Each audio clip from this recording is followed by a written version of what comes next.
Hey there, and welcome back to the Virtual Cafe for another coffee convo about business finances. I'm your host, Kerry Zarb, and I am joined by Kim White. We invite you to join us at our table with your favourite brew. Let's pull up our chairs and get into today's episode. Come on, let's go. It's coffee time.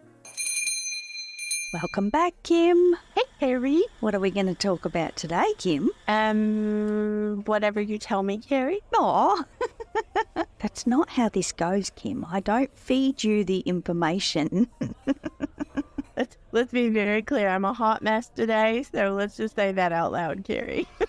Kim, I think we're both a little bit guilty of being hot messes on the regular, so there's that. I never know what to drink. We record sometimes at night. I don't have coffee all the time, so it's like I feel a little bit lost here in the virtual cafe without my coffee. Let's be real about that. I love being in the virtual cafe, Kerry, and thankfully I do have coffee this morning because I really need it. Well, Kim, I've actually got a little challenge in mind. I'm thinking about moving Delilah. Oh? She's over here, and I recently rearranged the virtual cafe, and she got brought down a couple of pegs. So she's a bit lower than she used to be, and I'm finding myself doing these like karate stances to put the milk thing in so I don't bust the little tap and anyway, all the things. So I'm thinking Delilah might need to move home and go over to the big kids table over the other side of the room. We'll see what happens. That's my latest challenge here, Kim. And just for the record, Delilah is the amazing coffee maker, coffee machine, coffee. I don't even know what all to call Delilah, Kerry. An entire, barista, mechanical barista. She is. Good one, Kim. And I've got to tell you, if she beeps at me one more time, I think I'm going to start beeping back because I feel like every time I press the damn button, she wants me to fill her tank, she wants me to empty her grinds, and then I've got to fill the beans. And it's like, oh my, really? I just want a cup of coffee.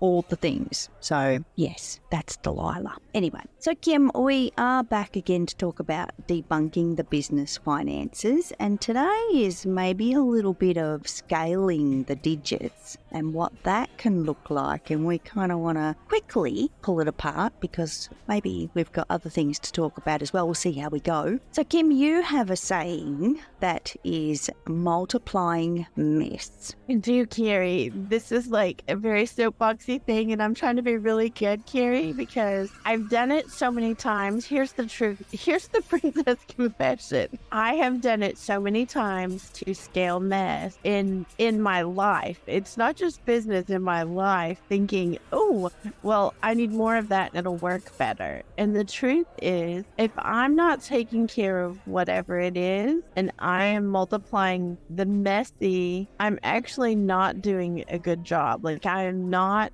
making life better for me. And I think that's what I think of when I think about like the digits and the money part. If I am scaling something and I'm multiplying it and it's already a mess, I'm just making a bigger mess, Kerry, and more stress. Well, Kim, I happen to agree with that, and I love your open speak about multiplying mess. We've all done it in the masses. Yes, I've got all my hands up in the air, peoples. However, we can scale the mess in our finances as much as we can scale the mess in our business because, well, I'm going to be real for a second, Kim, and it might not be everybody's, want to hear this kind of moment. If you don't kind of know your numbers and you don't know how much is coming in, how much is going out, and I want to focus on the going out for a second because that's where the mess can scale a lot. Expenses can rise. If we put our, blinkers, blinders, those things, Kim, if we put those on and we don't know the expenses in our business, they can blow out pretty quickly, Kim. And next minute you know, well, that's just shrinking our bottom line. That is shrinking our profit. And what our prices were 12 months ago for the product or the service that we're offering, if our expenses have increased and we haven't changed our price for the money coming in, there's a problem, Kim. I'm seeing a problem in the scalability of the business finances if it's not adding up. And let me say say this, the percentages of those numbers may not be absolutely squeaky perfect. What you had in 2021 may not be the same percentages you're seeing in 22, 23 and beyond. However, we just need to know those numbers to make sure that that little chunky bit in the middle that I like to call expenses is not growing and leaving everything else behind. So, Kerry, I think immediately of your Simple Subs tool, where people are able to get their subscriptions under control. I think of that immediately, because when you're signing up for something, an expense of some sort, maybe it's only $20 a month, or maybe it's only $50 a month, and you don't recognize how many of those onlys you have.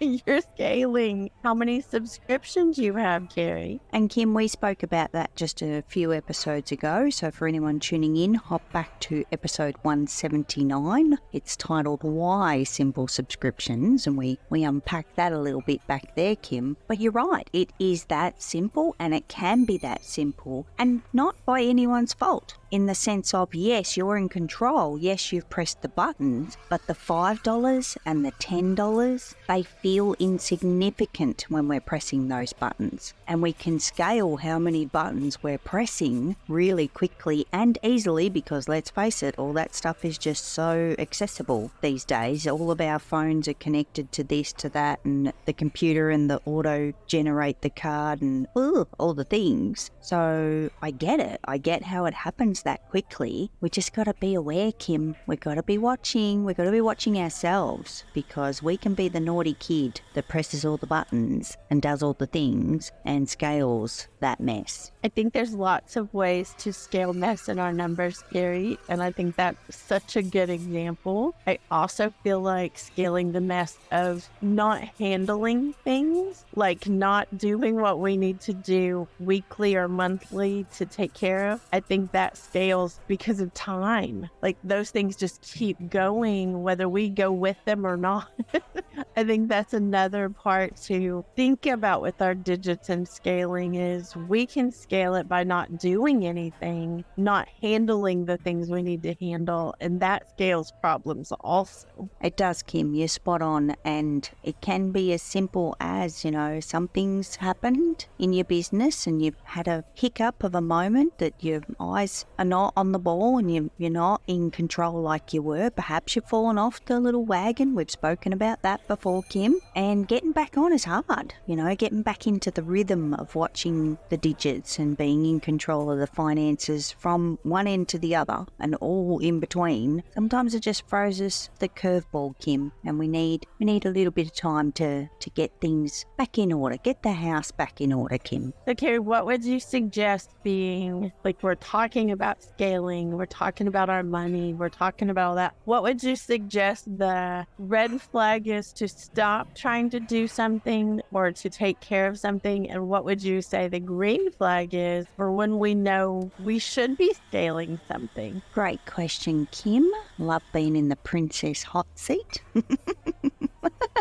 I think it's pretty simple, Kim. When it comes to red flags, if you're not watching your numbers, stop pressing buttons. Very simple. We don't need to overcomplicate these things. And if you don't, it's just that point blank, Kim. If you don't know your numbers, stop buying, stop pressing buttons, stop doing things until you do. And that's really targeting the expenses side of the business. On a green flag moment, well, if you do know your numbers and they're looking good, or if you do know your numbers and they look like they could use a bit of a spit and a polish, that's still a green flag in my book, Kim, because you're looking at those numbers going, if you identify where the issue is, green flag. However, if you don't act on it, you're back in the red zone. You're heading down the wrong path if you see it and do nothing about it. Someone that I have spent a lot of time with has a bit of a saying for this, Kim. See it, say it, fix it. Those three things are embedded in my brain. If you see something, you need to say something and you need to fix it. So if you need to tell someone about it, that's the say it. But otherwise, you might be skipping that if it's just yourself. You can have a conversation in the mirror. However, if you see it, you do need to fix it. And sometimes I've found, Kim, saying it even to myself out loud actually helps me move to the fix mode, because then I've admitted that there's a problem. I've admitted that I need to do something, and then I can fix it. Okay, that was really, really good. And I won't own that one. It definitely came from someone else. And yes, it's embedded in my brain for life. I'm going to write that on a sticky and remember it, Kerry.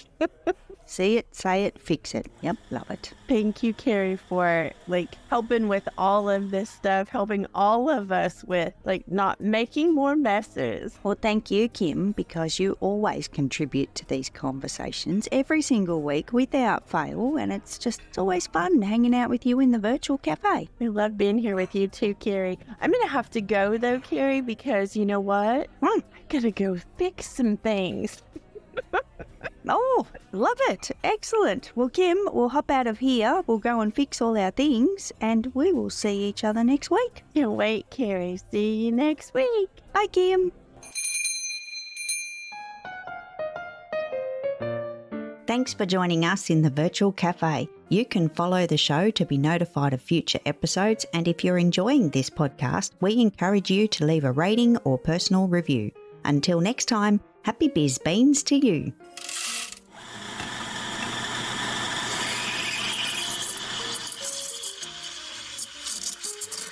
No beings were harmed during the production of this podcast. Information contained in this podcast should be taken as general advice only, and your personal circumstances have not been taken into account. It is recommended that you seek financial advice from a professional who is licensed to do so. If you choose to act upon the general advice shared, you do so